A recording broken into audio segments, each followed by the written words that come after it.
टीव्हीवरची कारस्थानं याविषयी याआधी बोलत होतो, की हे खरं तर मुलांनी बघू नये. टीव्हीवरच्या सीरियल्स म्हणजे अगदी घरगुती कारस्थानं सुद्धा मुलांवर वाईट परिणाम करतात, असं आपण म्हणतोय.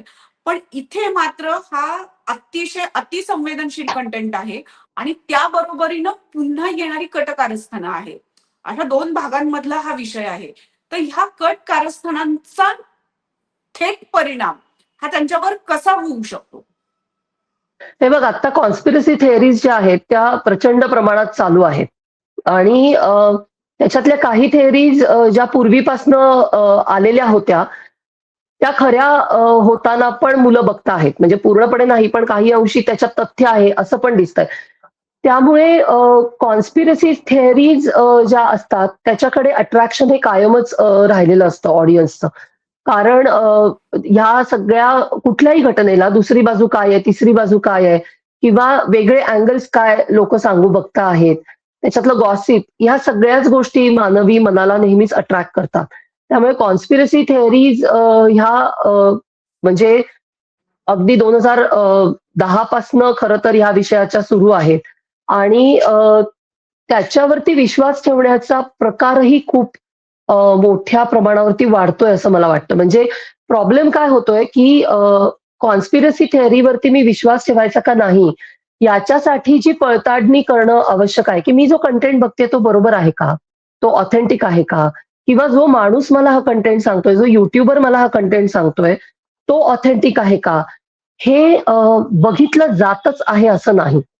म्हणजे या सगळ्या कंटेंटवरती, कॉन्स्पिरसी थिअरीजवरती म्हणजे मध्ये मी काही व्हिडिओ तर असेही बघितले, की ज्याच्यातल्या इमेजेस एआय जनरेटेड होत्या.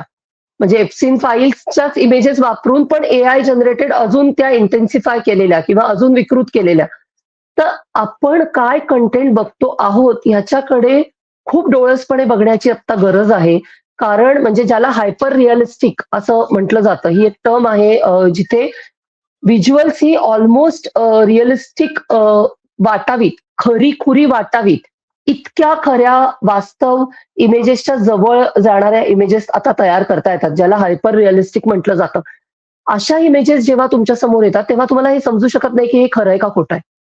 आणि कॉन्स्पिरसी थिअरीज मांडणाऱ्या लोकांमध्ये अनेकदा अशा पद्धतीचा कंटेंट करण्याकडे कल असतो. कारण मग व्ह्यूज मिळणार, मग त्याच्यातले तुम्हाला तेवढे सबस्क्रायबर मिळणार, तेवढा तुमचा तो व्हिडिओ चालणार.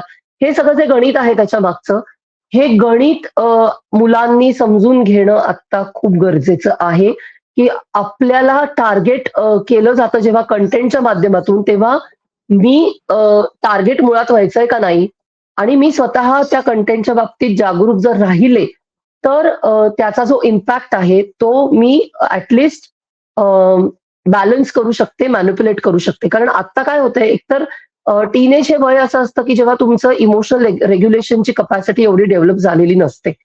अशा वेळेला जेव्हा असा कंटेंट आपल्यासमोर येतो, तेव्हा तो इमोशनली डॅमेजिंग पण असू शकतो अनेकदा.